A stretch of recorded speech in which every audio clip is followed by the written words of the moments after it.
Bueno, vamos a la parte 2 de la clase. Espero que hayan podido resolver la actividad sobre la política y lo político. La forma en que lo vamos a corregir es a través de los comentarios. ¿Sí? Les voy a pedir a algunos que puedan escribir en los comentarios sus dos respuestas y a partir de ahí vamos a corregirlo entre todos, ¿sí? Para que lo tengan bien en sus carpetas. Dicho esto, pasamos a la parte 2 de la clase. Seguimos hablando de política, pero nos vamos ahora más precisamente a la ciencia política, es decir, a todos los escritos, ¿sí?, científicos que tenemos sobre los temas que abarca la política. Lo que estuvimos hablando, gobierno, Estado, ciudadanía, ¿sí?, etcétera, etcétera.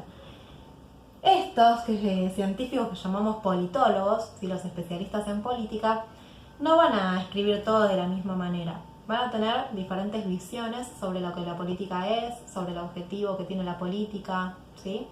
Entonces, podemos dividirlo en estas tres dimensiones. Por un lado tenemos la dimensión arquitectural, o más sencillo entenderlo como la política como consenso, ¿sí? Hago un paréntesis para entender mejor esto y todo lo que va a venir. Necesito por favor que lean el archivo que dice resumen clase 1. Al final van a tener un glosario con palabras que me parecieron fundamentales que las sepan, ¿sí?, que sepan su definición, porque las vamos a estar nombrando a lo largo de todo el año, ¿sí? Entonces tienen que quedar muy claras. Una de ellas es la palabra consenso, ¿sí? Aparecen otras como hegemonía, ideología, ¿sí? Bueno, como dato para que lo tengan en cuenta. Yo igual ahora explico esta palabra. ¿Qué significa entender la política como consenso? Significa esta palabra llegar a acuerdos, diálogo, ¿sí?, mediar, intervenir. Entonces, estos politólogos, ¿sí?, entienden la política como resolver problemas de forma pacífica, a través de un acuerdo, a través del diálogo, ¿sí?, a través de una negociación, pero todo de forma pacífica. Bueno, ¿qué ejemplos tenemos de estos politólogos? ¿Sí? Bueno, acá pusimos a Aristóteles. No es un politólogo porque pertenece a la edad antigua. Aristóteles fue un gran filósofo. No es considerado un politólogo porque no existía la ciencia política en esa época, pero sí aportó muchísimo a los temas de política y escribió mucho. Tiene un libro que se llama precisamente de esta forma, La política, ¿sí? Y cuando terminemos esta parte van a leer un capítulo de su libro, ¿sí? Y por otro lado tenemos a otros pensadores, ¿sí?, como Locke, Rousseau, ¿sí?, que son más actuales en el tiempo, y que también van a entender la política como un acuerdo, ¿sí?, como poder llegar a acuerdos, por ejemplo, en su caso, para crear un Estado, ¿sí? Ellos entienden que el Estado se creó a partir de la firma de un acuerdo entre los ciudadanos para otorgarle el poder a un rey, por ejemplo, ¿sí? Pero bueno, eso lo vamos a ver unidades más adelante, ¿sí? Por ahora nos interesa que entiendan la política como consenso, como llegar a un acuerdo. Este nombre, dimensión arquitectural, surge más actualmente, ¿sí? Esta palabra incluye más visiones de politólogos. ¿Y por qué le llaman una dimensión arquitectural? Porque entenderían que la política se construye, ¿sí?, entre todos para llegar a un bien común, que es la idea que también tenía Aristóteles, ¿sí? Poder dialogar en ese ágora, en esa plaza de la antigua Grecia para resolver problemas y poder trabajar para el bien común de toda la sociedad, ¿sí? La segunda dimensión, tenemos una dimensión agonal, o más, ¿qué significa ese término agonal? Conflicto, ¿sí? Entonces tenemos a una política entendida como conflicto. Por lo tanto, si hay un problema para estos politólogos, ese problema de la realidad social se va a resolver mediante un conflicto, ¿sí? Ejemplos de esta visión muy claros tenemos a Marx, ¿sí? Ustedes creo que no habían llegado a ver mucho de Marx el año pasado, me dijeron que solamente lo nombraron, ¿sí?, pero no vieron en detalle. Bueno, en la próxima unidad que habla sobre poder vamos a ver más en detalle a Marx. Ahora les voy a resumir básicamente lo que nos interesa sobre Marx para entender, ¿sí?, por qué él comprendería la política como conflicto, ¿sí? Y después tenemos a este señor, ¿sí? Carl Schmitt, que ya empieza diciendo que la política es prepararse para la guerra, ¿sí? Ya él define la política como de esa manera. Ahora les voy a leer, ¿sí? Concretamente lo que dice él. Él dice: la política es la preparación para la guerra, ¿sí? Donde va a haber una lucha entre amigo y enemigo, ¿sí? Bueno, ya es fuerte lo que dice Schmitt, ¿sí? Pero si vamos a Marx, a los escritos de Marx, sí, que también aportó mucho a la historia, aportó mucho a la sociología, ¿sí? Por eso lo van a ver en distintas materias, a Marx, mucho a la economía. Marx vivió en el siglo XIX, ¿sí? Por lo tanto, él va a analizar la realidad de ese momento, que era la realidad industrial, la explotación de los obreros, ¿sí? Y consideraba una total injusticia esa situación en la que los obreros se veían, lo que él llama los proletarios, ¿sí? El sector del proletariado, se veía totalmente subordinado a el otro sector de la sociedad que tenía el poder político y el poder económico, que era la burguesía, ¿sí? Entonces, básicamente, lo que nos interesa de Marx en este momento es analizar, ¿sí? Esta lucha.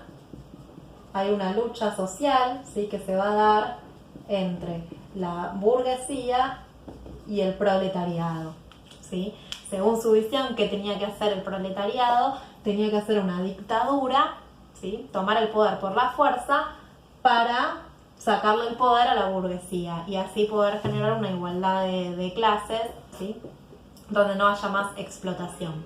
Entonces, él ve un problema que es la explotación del proletariado, ¿sí? Dentro de las fábricas, la subordinación que tienen todos los trabajadores frente al poder de los burgueses. Entonces, él lo plantea como que hay que luchar, hay que tomar el poder por la fuerza, ¿sí? Para que se termine ese poder de la burguesía, ¿sí? Entonces, por eso lo ponemos como ejemplo de una visión agonal o de conflicto. Y por último, tenemos a estos politólogos que se les llama pluralistas, ¿sí? Que van a tener, es muy parecido a lo que veíamos en la primera parte de la clase como una definición funcional, ¿sí? Se relaciona más con eso también. Los pluralistas van a considerar que la política son ambas cosas, ¿sí? Son momentos en que se puede llegar a acuerdo pacíficamente, ¿sí? Y también hay momentos donde los problemas políticos requieren de conflicto, ¿sí? Es decir, para estos pluralistas, ¿por qué se llaman pluralistas? Porque ven a una sociedad y a grupos, ¿sí? Dentro de la sociedad que tienen intereses diferentes. Hay grupos con intereses diferentes, repito, ¿sí? Que van a tener diferentes visiones, ¿sí? No se van a poner de acuerdo, pero, ¿sí? Todos tienen en mente que tienen que llegar al bien común. Entonces, a pesar de que pueda haber un conflicto, por ejemplo, un conflicto puede ser que la gente salga a hacer un paro, ¿sí? Una huelga, eso sería un conflicto, pero el gobierno tiene que escuchar, ¿sí? Lo que están reclamando en ese paro, en esa movilización, en esa huelga, tienen que ver qué dicen las pancartas, ¿sí? Que por qué están reclamando, así poder solucionar ese problema desde el gobierno, ¿sí? Entonces, es una visión plural. Tiene en cuenta, dice, que en una sociedad no puede ser todo color de rosas ni es una guerra, como decía Schmitt, ¿sí? Sino que tenemos las dos cosas y hay que negociar, ¿sí? El gobierno se ve obligado a negociar con esos que están haciendo un paro, que están cortando una ruta, para poder solucionar el problema, ¿sí? Entonces tiene una visión plural. Hay distintos intereses dentro de la sociedad, pero de todas formas se tiene que solucionar y llegar al bien común, ¿sí? A lo que todos quieren. Bueno, un ejemplo es Habermas, no lo vamos a ver, ¿sí? Este año porque tenemos más reducido el tiempo.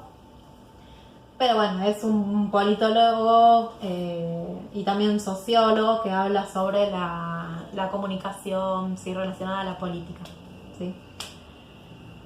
Bueno, sobre este tema, ¿sí? Quiero que lean el texto que desaparece en las carpetas de Edmodo, van a entrar a las carpetas, o a ustedes les puede aparecer como mochila o biblioteca también, fíjense como les aparece en el modo. ¿Sí? Van a tener una solapa que diga carpetas o biblioteca o mochila, y ahí van a tener distintas carpetitas con la bibliografía. En cada unidad tiene una carpeta, van a entrar a lo que dice unidad 1, 2 puntos, política, y ahí van a encontrar una serie de textos. ¿Qué quiero que lean? ¿Sí? Para comprender un poco todo lo que fuimos hablando, solo algunas páginas de cada texto de los que aparecen ahí, ¿sí? Algunas páginas. Para esta clase van a leer el texto de Echavarría, ¿sí?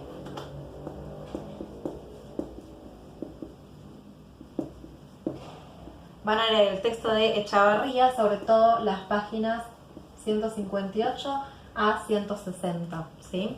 Ahí van a tener estas, un poco, habla Echavarría de la visión agonal y la visión pluralista, ¿sí?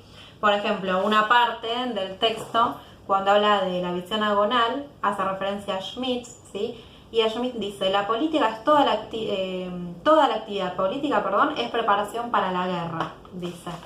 ¿Sí? Y sigue, en donde se lleva a cabo la delimitación definitiva entre amigo y enemigo. ¿Sí? Esta visión agonal, o sea, de conflicto en una guerra entre amigo y enemigo, ese se reproduce en otros ámbitos, ¿sí? Y en otras palabras que usamos, entre lo bueno y lo malo, lo justo y lo injusto, lo hermoso y lo feo, ¿sí? Entonces, todas esas palabras que son antónimos, él las ve también como lucha, conflicto, y que tienen que ver con lo cotidiano, ¿sí? Entonces, por un lado van a leer a Echavarría, ¿sí? Y por otro lado, esperen que lo encuentre, que quería que lean. Bueno, y por otro lado van a leer a Aristóteles. Van a leer a Aristóteles para comprender mejor esta visión de bien común, de la polis, ¿sí? Van a leer a Aristóteles, la política, obviamente, el capítulo 2, ¿sí? Entonces van a leer Aristóteles, capítulo 2, Echavarría, esas páginas que nos van a resumir un poco esto. Sobre Aristóteles, ¿sí? Van a tener también una actividad para hacer ahora. Cuando termine el video van a empezar por esto. Van a empezar a leer Aristóteles, ¿sí? Van en el capítulo 2 y van a tener unas preguntas para responder. Es muy importante que lo hagan el de Aristóteles porque con esto vamos a empezar el video siguiente, ¿sí? O sea, la clase ya, con esto terminamos la clase de hoy, pero vamos a comenzar corrigiendo esta actividad en la próxima clase video, ¿sí? Para poder avanzar después con una politóloga más actual, ¿sí? Que vivió la Segunda Guerra Mundial y fue muy importante su aporte también sobre la política. Vamos a compararlo con Aristóteles, entonces es importante que hagan la actividad de Aristóteles, ¿sí? Y bueno, les dejo en la publicación otro texto también para que, de tarea, ¿sí? Para que lean y contesten, ¿sí? Bueno, cualquier duda estoy a disposición.